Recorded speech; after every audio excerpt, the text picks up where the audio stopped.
भेदथी भरेली भर अनंत अनंत निक्षेपे व्याख्यानी छे सकल जगत ही कारिणी हारिणी मो तारिणी भवाब्धि चारिणी प्रमाणी छे उपमा आप्यानी जे तमारा खवीते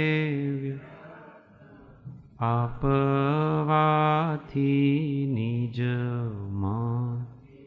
मापाई में मानी छे अहो राज चंद्रबार ख्याल नथी पाम जीनेश्वर ताणी जाणी तेणे जाणी गुरुराज ताणी जाणी तेणे जाणी छे। ओ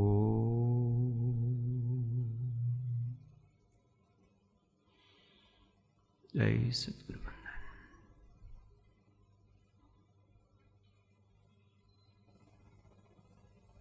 आत्मानो लक्ष्य करवो होय, आत्मानो अनुभव करवो होय तो साव सहेलो उपाय छे। बधाने अस्पष्ट अनुभूति छे।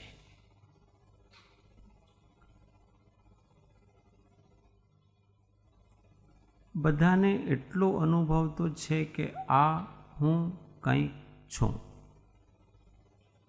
एम छे के ने बधाने जारे आपणे आँखों बंद करिए अथवा आँखों खोली राखीए बंने अवस्थाओं एम तो छे ज के आ कंईक फीलिंग जे छे ई हो छूं। हवे एना ज उपर वधारे ध्यान आपो कि आजे निरंतर अनुभवनो प्रवाह छे, सामान्य अनुभूतिनो प्रवाह छे। આપણે કંઈ પ્રયાસ નથી કરતા, વગર પ્રયાસે જે હોવાપણું છે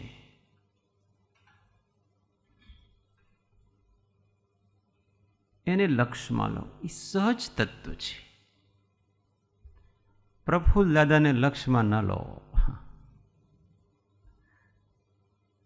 કોને લક્ષમાં લો? અહીંયા જે કહેવાય છે એ વાતને, એ વાતના ભાવનું લક્ષમાં. એમને જે કરવું એ કરે. એ સહજ અસ્થિ જે છે એ સહજ થવાથી પકડાશ છે. હવે જેટલો જેટલો એના ઉપર તમે ઉપયોગ આપશો, વિચાર દ્વારા એને જ વિષય બનાવો. તમે આપણો ચિંતનનો સબ્જેક્ટ શું છે? એ સબ્જેક્ટ છે સહજ વગર પ્રયત્ને ચાલવાવાળો ચૈતન્યનો પ્રવાહ, અનુભવનો પ્રવાહ. અનુભવ વગર તો આપણે ક્યારેય રહેતા જ નથી. કોઈને એવો છે ક્યારે મને કાંઈ ફિલિંગ જ નથી થતી એવો કોઈ કહે? દરેક વખતે એને કંઈક ને કંઈક ફિલિંગ છે. તો એની શુભ અને અશુભ ફિલિંગ છે. હવે એનાથી ન્યુટ્રલ થાઓ.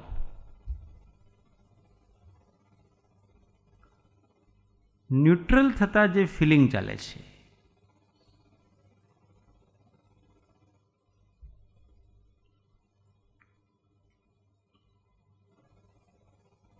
એટલે ચિત્તને અત્યંત વૈરાગી કરીને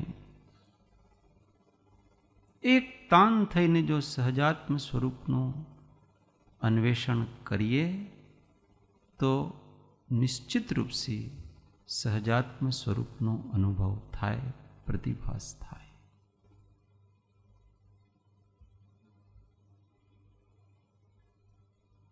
પ્રયત્ન કરો. ફળની ઈચ્છા વગર પ્રયત્ન કરો. વિશ્વાસ રાખીને પ્રયત્ન કે આ પ્રયત્નથી મને સફળતા મળશે.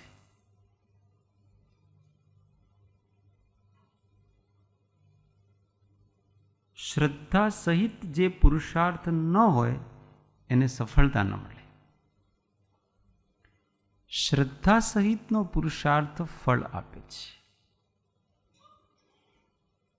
જેમ કે કોઈ વ્યક્તિ કંઈ વાત કરે અને એ વ્યક્તિ ઉપર આપણને શ્રદ્ધા ન હોય તો આપણને એ વાત ઉપર શ્રદ્ધા ન થાય. એ વાત ઉપર શ્રદ્ધા ન થાય તો એ વાતનો કોઈ ફળ ન હોય. એટલે ભગવાનનો ધર્મ શ્રદ્ધા સહિત કરવાનો છે. આ જેટલા પ્રકારના પ્રયોગો છે તે શ્રદ્ધા સહિત એકનિષ્ઠ થઈને સતત અભ્યાસપૂર્વક કરીએ તો થોડાક સમયમાં લાગશે કે આ હું અને આ પર.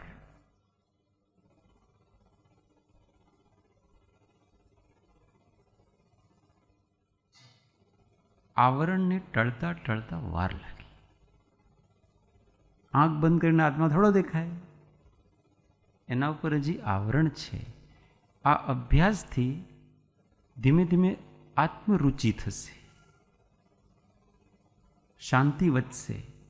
એ આત્મરુચિ વારંવાર એવા જ પ્રકારનો અભ્યાસ કરવામાં આપણને પ્રેરિત કરશે અને પછી સહજ જ જગતની આધિવાધી ઉપાધિઓથી ચિત્ત વિરક્ત થશે. પછી સંસારની ઘટનાઓ વધારે મહત્વ ન રાખે. સંયોગ, વિયોગ, માન, અપમાન, લાભ, હાનિ, જય, પરાજય, અનુકૂળતા, પ્રતિકૂળતા, સાતા, અસાતા એ વધારે ઇમ્પોર્ટન્સ ન રાખીએ. બસ આ અભ્યાસ કરવામાં જ રુચિ છે.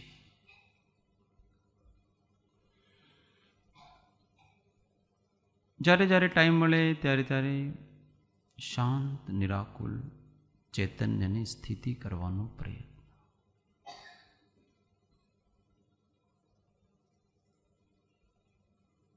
એમાં ઘણા બધા આવરણો આવશે કે ટાળવા માટે પછી પૂર્વમાં જે આપણે દોષ કર્યા છે વગેરે એ પણ સ્મરણમાં આવશે.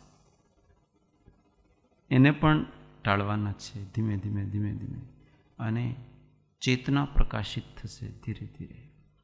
એક દિવસ એક પળ એવો આવશે કે આ જે અસ્પષ્ટ અનુભવનો પ્રવાહ છે તે અત્યંત સ્પષ્ટ થશે. અને પછી કોઈ શંકા ન થાય. પછી ભગવાન આવીને એમ કહે કે તને જે અનુભવ થયો છે બરાબર નથી તો નહીં.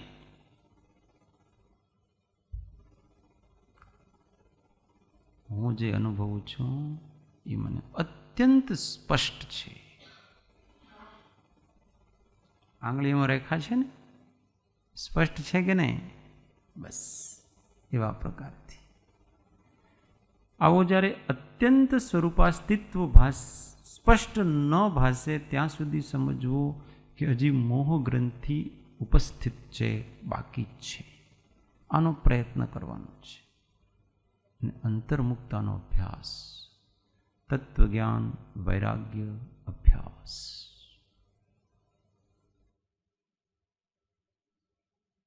એના માટે હૃદયને કોમળ બનાવવું પડે. કોમળ બનાવવા માટે આ પ્રતિક્રમણ વગેરે જે છે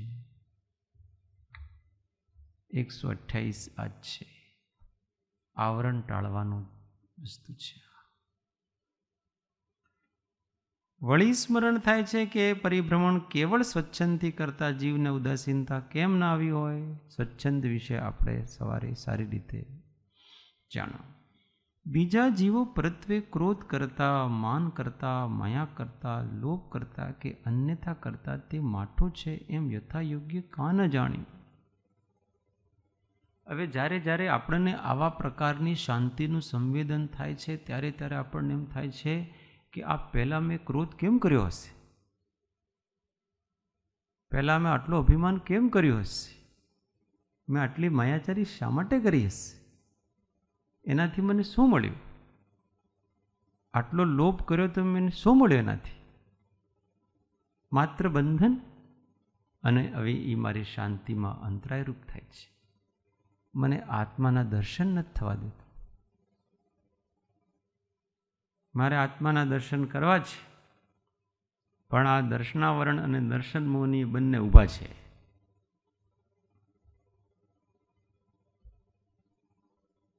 પેલા गेटकीपर ऊपर है ने एवी रीते द्वारपाल, हम आपको अंदर नहीं जाने देंगे. फिर क्यों नहीं जाने दोगे आप अंदर?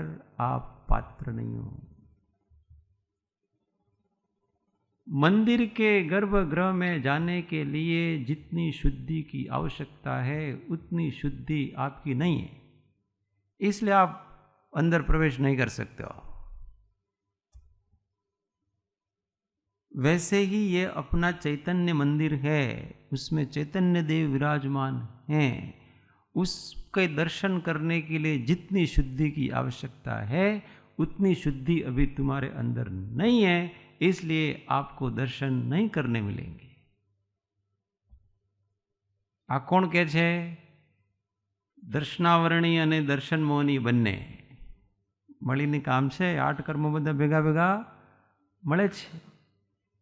पण भाई मारी इच्छा थई गई छे खूब, तेरी इच्छा हो तो भी नहीं. पछी अत्यंत तीव्र इच्छा थाय, मारे दर्शन कर्या वगर चाले ज नहीं. तमारे जे करवो ए करो. એ દર્શન કરવાની જે ઈચ્છા છે એમાં એમ કહે કે ભાઈ તેરે કો એસા એસા કરના પડેગા. તમે જે કરવા કહો છો એ તૈયાર કરો છો. તને ફરીથી નાહવું પડશે, તમે ફરીથી કપડાં બદલવા પડે, તમે જે કોઈ કરવા તૈયાર છો, પણ મને ભગવાનના દર્શન કરાવો. પછી બધું કરીને આવે શુદ્ધિ, હવે તમે આવી શકો ભાઈ, વેલકમ. ऐसे ही आत्मा के दर्शन करने, भगवान के दर्शन करने हैं, तो इसके लिए जितनी शुद्धि चाहिए उतनी शुद्धि में करने को तैयार हूं. I am ready.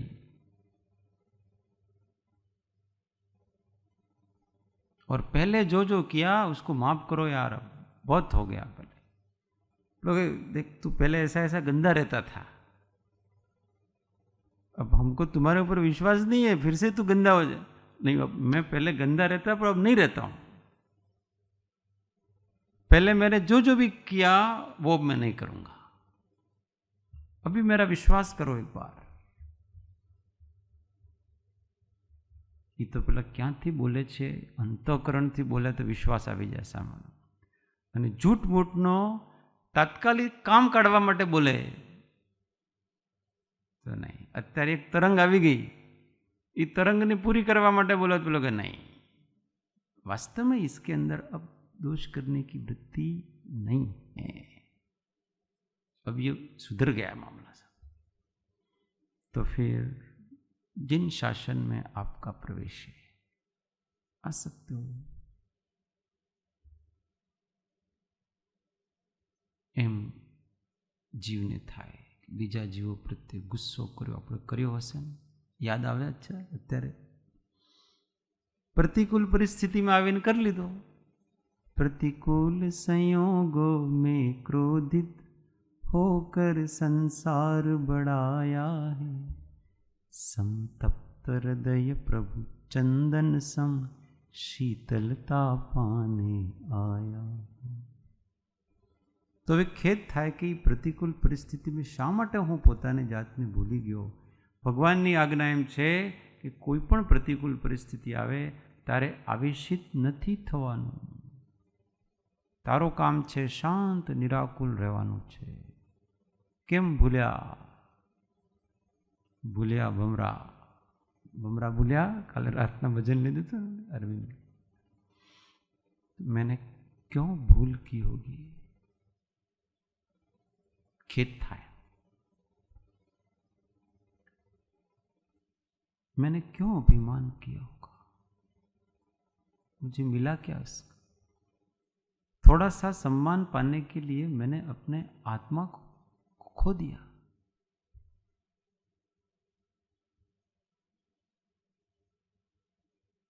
और थोड़ा सा सम्मान पा ले तो क्या हो गया?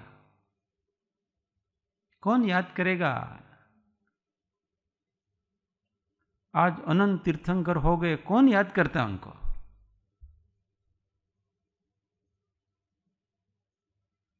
दूसरों के सापेक्ष जीते, इसलिए मान कषाय के लिए बड़े बड़े काम कर लेता है व्यक्ति, तो त्याग बहुत बहुत कर लेता है। किस लिए कर रहा है?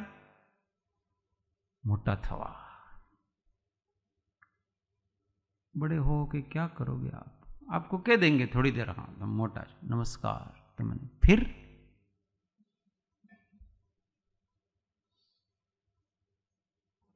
ચોવીસ તીર્થંકરોના નામ આપણને આદિનાથ ભગવાનના યાદ છે ને? કેટલા સુધી યાદ છે? આદિનાથ। अच्छा, એના પહેલા જે તીર્થંકર થયા હતા કોઈને याद છે? वो भी याद नहीं हमको, तो कोई याद नहीं करता है। उस मान का करेंगे क्या अपन? पहले चक्रवर्ती महाराज भरतजी गया नाम लखवा माटे वृषभाचल पर्वत पर। चक्रवर्ती था ने एનું નામ લખાવે तो त्या पर्वत पर बधा चक्रवर्तीओ पूर्व थया नाम बधाना एक इंच जगह खाली नहीं। એટલે જોયો यार यहाँ तो कुछ है ही नहीं, फिर किसी का नाम मिटा करके लिखो। तो किसका नाम मिटाए? जो जो चक्रवर्ती हुए और बाद में उन्होंने सम्यक दृष्टि थे और बाद में सर्वसंग परित्याग करके जो मोक्ष पधारे हैं, स्वर्ग पधारे हैं, उनका तो नाम मिटा नहीं सकते। इसलिए जो जो मिथ्या दृष्टि थे और बाद में दुर्गति में गए, ऐसे चक्रवर्तियों में से किसी एक का नाम मिटा दिया जाए। એટલે એકનું નામ ભૂસી નાખ્યું, પછી પોતાનું નામ कौन याद करता है? और हम छोटे से मान के लिए खुद का अपमान कर देते हैं, आत्मा का। क्यों चाहिए मान? नहीं चाहिए हमको। हमको शुद्धि चाहिए, हमको विनम्रता चाहिए। आ साधकना निर्णयो छे, पण परिस्थिति आवे ने भूली जाइए आपने। माया क्यों करनी मेरे को? छल कपट। अच्छा, छल कपट करके कर लिया, फिर क्या हुआ बताओ? हम जो करते हैं उसका नाश होता है कि नहीं? आपने काम कर लिया, ठीक है, छल कपट करके लिए मान लो आपने 50 लाख रुपए कमा लिए, फिर उस 50 लाख रुपए का क्या होगा? नाश हो जाएंगे। जिसकी उत्पत्ति होती है उसका विनाश। आपको क्या फल है? 50 लाख रुपए का फल नहीं है, आपको फल केवल आपके कपट का है। उस कपट के कारण आपको जो दुख हो रहा है, चिंता हो रही, पीड़ा हो रही है, वेदना हो रही है, आपका आत्मा आवरण आ रहा है। इसलिए क्यों करना? नहीं करना। कुछ भी नहीं मिलेगा तो भी मैं छल कपट नहीं करूंगा, सीधा साधा ही रहना। क्यों लोभ करना? जो जैसा है वैसा संतुष्ट हो ना। पर उस समय वृत्ति लालच में आ जाती है, थोड़ा करना करे, थोड़ा काम। पर आपने लोभ करके अन्यथा प्रकार से आपने इच्छा को पूरी भी कर लिया, क्या हुआ उसका? क्या वो अभी सुख दे रही है? जो इच्छा आपने उस समय पूरी करी, वो इच्छा अभी सुख दे रही है? तुरंत दुख देना चालू कर देती हो। तो उस समय क्यों किया होगा? मैंने एक क्षणिक इच्छा की पूर्ति के लिए मैंने मेरे संतोष रूपी धन को व्यर्थ कर दिया। उस समय अगर मैं ऐसी भावना करता कि मैं तो परितृप्त हूं, मुझे कुछ नहीं चाहिए,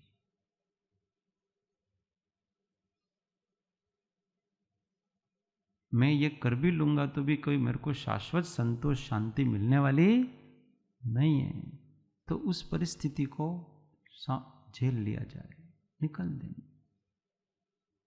लोग भले ऐसा कहे, अरे यार तने मौको मिले तो नहीं, ऐसे मौको, ऐसे हाथ गवाना अच्छा गंगा तुम्हारे घर पे आई थी, कम से कम 2-4 बाल्टियां तो भरी लेनी थी, पर हमको वो गंगा नहीं चाहिए। क्योंकि हमको इसकी आवश्यकता नहीं। वो क्या करेंगे उसका? संतोष। तो साधकने થાય जी वेलाए આપણે क्रोध કર્યો, માન કર્યું, માયા કરી, લોભ કર્યો, क्यों किया भाई? આમ ફીલ થવું જોઈએ। જ્યારે આત્મા સ્વરૂપ તરફ વળશે ને, આત્મશાંતિ તરફ વળશે ને, ત્યારે આ બધું થશે। प्रतिक्रमण आदि करने से कोई अपने पाप दोष धुलते ऐसा नहीं, और प्रतिक्रमण आदि वास्तव में होता भी नहीं। जब ये आत्म सन्मुख होता तभी जाकर के फील होगा कि ये दोषों के कारण से मेरे प्रॉब्लम है, और तब उसको फील होगा कि ये मैंने गलतियां की थी, क्यों की होगी, तब सच्चा प्रतिक्रमण होता है।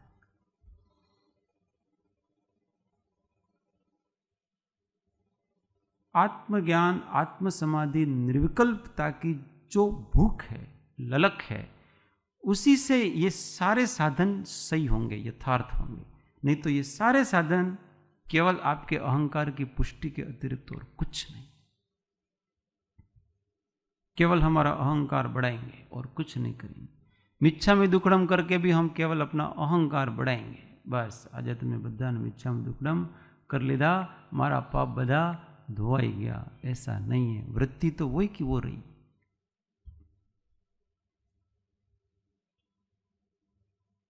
क्यों मिच्छामी दुक्कड़म बार बार करना पड़े? एक बार करने से काम नहीं चल जाता। आज से मिच्छामी दुक्कड़म सबको, मेरी तरफ से सब निर्भय है। अब मेरे से ऐसा कोई मन वचन काय की चेष्टा नहीं होगी जिससे आपको कोई भी कष्ट हो। निर्भय होगी। फिर उदय से हो जाए तो हो जाए, मेरा कोई अभिप्राय नहीं है ऐसा। जरा निश्चल्य रहो, हमेशा हमेशा स्पष्ट, सरल, पारदर्शी, तो પેલા અંદરના ભગવાનના દર્શન થાય છે। नहीं तो नहीं होता। हमेशा चित्त को एकदम शुद्ध रखा जाए। अभिप्राय में भी कोई वासनाएं नहीं रखी जाए कि ऐसा ऐसा मैं करूंगा। अंदर अंदर भी आ બધો ઊંડા ઊંડા જે અભિપ્રાયમાં વાસનાઓ પડી છે ને, ક્રોધની, માનની, માયાની, वो महावीर भगवान की घटना मैं बताता हूँ। अभिप्राय में उन्होंने क्रोध की वासना रख दी, तो नारायण का भाव मिला और प्रति नारायण से लड़ाई हुई, नरक में गए। जब वो मुनि थे उस समय किसी गाय से टकरा गए, तो उसका प्रतिद्वंदी जो उनके काका का लड़का था वो उसके ऊपर हंसा, हास्य किया, और वो तो मुनि पर्याय में थे। गुस्सा अंदर से आया, परंतु मैं मुनि हूँ इसलिए मैं इसके ऊपर गुस्सा कर नहीं सकता। अभी लोक लाज से किया नहीं, पर अंदर ऐसा निदान कर लिया कि जिस समय मुझे मौका मिलेगा ना, मैं इसको देखूंगा। और तब ये तो नारायण बना है ना, वो भी नरकादि में भटक करके वापस प्रति नारायण बना, और ये दोनों लड़े, दोनों नरक में गए। तो उपयोग में तो क्रोध नहीं था, अभिप्राय में क्रोध बांध लिया। ये इसको बाद में देखेंगे। क्यों बाद में देखना? देखना ही नहीं। अभिप्राय में मान। इस समय तो नीचा होकर के रहो भाई, क्योंकि अपनी कुछ चलने वाली नहीं है। पर जब मौका मिलेगा ना, फिर मैं सरदार बनूंगा सबका। ये अभिप्राय में रहता है व्यक्ति के। और जब ऐसा मान उसको फिर तपस्या वगैरह करके मिलता है, फिर तपस्या भी उसके लिए करता है और मिलता है, और सबके ऊपर शासन चलाता है, और फिर नरक में जाता है। ये नारायण प्रति नारायण ऐसे ही होते हैं। अभिप्राय का मान।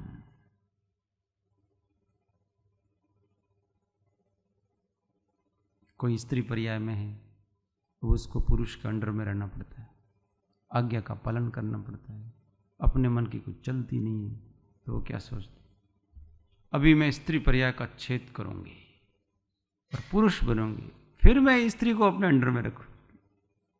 ये क्या बात हुई भाई? अंदर ऐसा चलता है। स्त्री पर्याय का छेद क्यों करना पता है? किसी के अधीन नहीं रहना पड़े, पुरुष के अधीन नहीं रहना पड़े। इसका मतलब आपको अभी स्वयंभू किसी और को अधीन रखने का अभिप्राय है आपको। निशल्य होकर के भावनाएं करनी, कोई भी अंदर से ऐसा नहीं रहना चाहिए ऊंडे ऊंडे।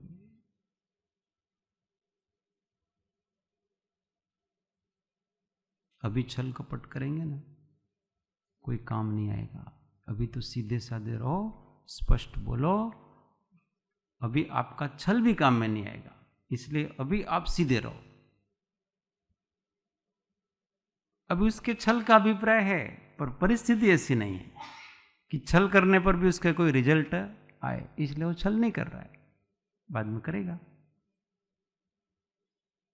अभी तो अपन कितना भी लोभ करेंगे पर वस्तु मिलने वाली तो है नहीं, इसलिए अभी इच्छा को शांत रखो, फिर कभी अपना मौका आएगा, फिर मिलेगी।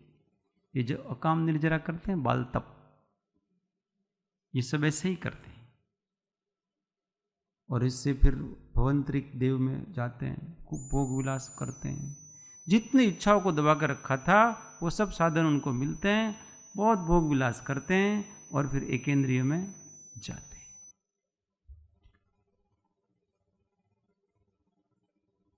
तो ये गलतियां की पहले, अब नहीं करनी। जुगुप्सा वो कह रहे हैं, क्रोध करता, माया करता, लोभ करता के अन्यथा करता ते माठू छे एम यथायोग्य का न जाने। गलत कर रहे हैं। माठी गतिमां नीच गतिमां जवानों छे एम शा माटे न जाने। ऐसी अजागृति मेरे से क्यों हो गई? वाय? कोई कपड़े रमत होय अथवा कई युद्ध होय वगैरह तो अपन निष्फलता મળે ને પછી એને કારણો ઉપર વિવેચન થાય। क्या क्या कारण रह गए भाई कि अपने को असफलता मिली? क्यों ये हुआ? ये गलती क्यों की? और थयो हसे, कई वांधो नहीं, ऐसा नहीं। क्यों हो गई गलती? नहीं होनी चाहिए थी, तो फिर दृढ़ता रहेगी। नहीं तो વાત થશે, ઉદય એવો હશે થશે ને, આપણે શું કરીએ એમાં ઉદયમાં? ऐसी ढीली ढीली बातें नहीं, अब से नहीं होगी। और जो हुआ वो अजागृति के कारण से हुआ, उदय से थोड़ी हुआ। બધું કોના ઉપર ઢોળવી દઈએ આપણે? ઉદય ઉપર, कि एवो मारो उदय હતો। ऐसा आपका उदय नहीं था, उदय तो कर्म का था। उदय अपना होता है, कर्म का होता है? बताओ। उदय कर्म का होता है कि आत्मा का होता है? आत्मा तो नित्य उदित है, उसका क्या उदय होगा? आत्मा हमेशा उदय रूप है। किसी समय आत्मा का अनुदय रहता है? आत्मा का अभाव कभी रहता है? आत्मा हमेशा एक जैसा है, और नित्य उदित है वो। उदय तो कर्म का ही हो रहा है बस। और कर्म के उदय को आप अपना उदय मानते हो और कहते हो, और अजागृति खुद करते हैं और कहते हैं मारे एवो कर्मनो उदय हतो। गलती किसकी?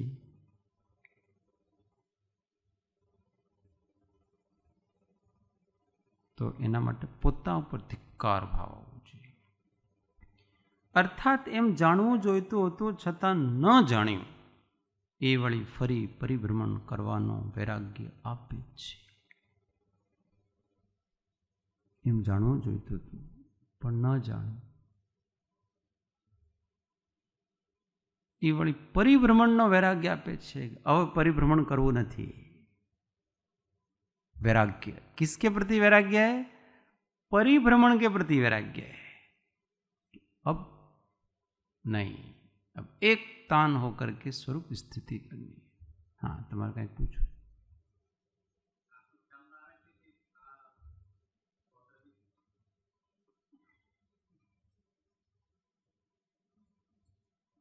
कोई ने कहीं पूछવું હોય તો પહેલા માઇકની વ્યવસ્થા કરી લેવી ધીમેથી। ઓ ખ્યાલમાં આવે છે કે કષાય આદિ કરવાથી તો કોઈ પરિણામ સારું છે જ નહીં, અને સામાન્ય રહેવું વગેરે આજે આ સારભૂત વાતમાં તો એથી કરીને એવું શું એનું ફળ આવ્યું? આપણે એક બાજુથી આપણે હમણાં વાત થઈ કે અનંતા ચોવીસી થઈ ગયા, નામની વાત નથી, પણ તો એવું શું હશે અથવા તો શું છે કે કે જે કરવાથી સામાન્ય રહેવાથી કંઈક વિશેષતા છે જે આ બધું કરવાની જરૂર નથી એવું લાગ્યું, પણ પછી આમ જ રહેવાથી એવું શું છે કે જે કાંઈ મળે? અથવા તો અંદરનો અતિશય અવર્ણનીય આનંદ, શાંતિ, નિરાકુલતા આ છે. હવે પહેલાંથી જ વ્યક્તિને શાંત હોય, આનંદમય હોય તો એ ક્રોધ શા માટે કરશે? ક્રોધ શા માટે કરે છે? સુખી થવા માટે. અભિમાન શા માટે કરે છે? સુખી થવા માટે. માયાચારી શા માટે કરે છે? સુખી થવા માટે. લોભ શા માટે કરે છે? સુખી થવા માટે. જે વ્યક્તિ પહેલેથી જ છે એ શા માટે ક્રોધ કરશે? શા માટે આનંદ માન કરશે? એટલે શાંત નિરાકુલ સહજ ચૈતન્યમાં રહેવાથી આપણે હંમેશા શાંત નિરાકુલ રહીએ. એટલે ક્રોધ, માન, માયા, લોભ કરવાની ઈચ્છા જ ન થાય. આ વસ્તુ છે. એટલે ગમે તેમ કરીને આત્માને જાણો. ભવનો પારો આરો લાવવો હોય તો આત્માને જાણો, નહીં તો આપણને એમ લાગે યાર આપણે ક્રોધ ન કર્યો ને તે વખતે કર લેતા તો સારું હતું, ન કર્યો તો કામ બગડી ગયું. अपने को महत्व काम का लग रहा है क्योंकि हमको काम करना है ना, हमको काम निकालना है. दृष्टि हमेशा बाहर पर है जीव की, पर उसको ये नहीं हो रहा है कि इस समय में अत्यंत आनंद पूर्ण जो चैतन्य का प्रवाह वो हूं और उसमें न क्रोध है, न मान है, न माया है, और ये क्रोध उसमें विघ्न डालता है. आत्मा की दृष्टि नहीं है, इसलिए ये सब करना अच्छा लगता है. लक्ष्य नहीं है ना, इसलिए ये करना अच्छा लगता है. नहीं, सवाल ये नहीं था कि ये वो करना अच्छा लगता है, वो नहीं करने जैसा है, तो फिर ये क्या विशेष है सामान्य रहने में? जैसा कि आपने कहा कि चैतन्य का शांत स्वरूप, यही विशेष है. आनंद, शांति, इसके अलावा व्यक्ति क्या चाहिए? તમારો પ્રશ્ન હજી મને સ્પષ્ટ ન થયો. અલ્ટિમેટલી આપણે જ્યારે એને આ અર્થમાં મૂકીએ કે કંઈક પ્રાપ્ત કર્યું, ભલે અનંત શાંતિ ક્યાં તે, તો એવું શું છે કે જે પ્રાપ્ત કરવાનું આપણે પછી એક જ અભિલાષા રહે, બીજું બધું તો આ નથી કરવા જેવું સમજાણું અત્યારે. પણ તો એવું શું મેળવવું છે અથવા તો શું મળી જાય જેથી કરીને આપણે એમાં વધારે ને વધારે એમાં ઊંડે आत्मा, आत्मज्ञान, आत्म समाधि, वही तो हमको प्राप्त करना है. निर्विकल्प चैतन्य की अवस्था. जेने आत्मा जान्यो तेने सर्व जान्यो. जिसने आत्मा जाना इसके बाद और कोई जानने की इच्छा नहीं रहती है, और कोई करने की इच्छा नहीं रहती है, कुछ इच्छाएं नहीं रहती है. बस अब तो केवल और केवल शांत निराकुल होकर के रहना है. अपना काम है जानने का, जानते रहो बस. इसलिए कहते हैं कि एक बार मरीने पण आत्मा ने जानी लेવું, नहीं तो संशय बने ही रहते कि यार ऐसा क्या है. कहीं न कहीं बाहर में सुख बुद्धि रहेगी. एक बार तो इस ज्ञान तत्व को जानना चाहिए जो निरपेक्ष है. प्रयत्न करें, बाकी तो सब पुरुषार्थ अपने हाथ में. धीमे धीमे धीमे धीमे लक्ष्य बनेगा. तो भी जो प्रयोग कराया ऐसा प्रयोग करें आत्मा का. व्यक्ति क्या और साधन बहुत किए अनादि से, मूल साधन नहीं करता है आत्मा में आने का. तो हमें कोई प्रयत्न करिए. તમે કહો તો અમે ઘણા બધા વ્રત નિયમ લઈ લે, હવે તો શાંતિ પડશે, वो उपाय नहीं है इसका. ये तो आप इसमें आओगे तो वो अपने आप होंगे. आप शांति की अभिलाषा वाला को कैसे झूठ बोलेगा? कैसे हिंसा करेगा? कैसे चोरी करेगा? कैसे व्यभिचार करेगा? ये तो उसके फल हैं. पहले वो व्यक्ति फल से वृक्ष की ओर आना चाहता है. फल से वृक्ष होता है कि वृक्ष से फल होता है? मतलब उल्टा उल्टा जा रहा है ये व्यक्ति, सीधा सीधा नहीं जा रहा है. जो बाहर से स्थूल रूप से कर सकता है ना उतना कर लेता है, पर यहाँ बाहर से स्थूल रूप से तो कुछ करना ही नहीं है, ये तो अपने आप होगा। यहाँ तो सूक्ष्म वस्तु तत्व को समझ करके स्व और पर का भेद करके स्व में विश्रांति लेना, ये पुरुषार्थ है। इसलिए वस्तु स्वरूप को जानो, उसका विश्वास करो और शांत बने रहो, इसमें सब आ गया। पर प्रेम प्रवाह बड़े प्रभु से सब आगम भेद सूर, वह केवल को बीज ज्ञानी कर निज को अनुभव बतलाए दी, निज को अनुभव बतलाए दी। बोलो महावीर स्वामी पंच परमेष्ठी परम कृपाणु सद्गुरु सब संतन की जय, शुद्ध आत्मदेव की जय। ओम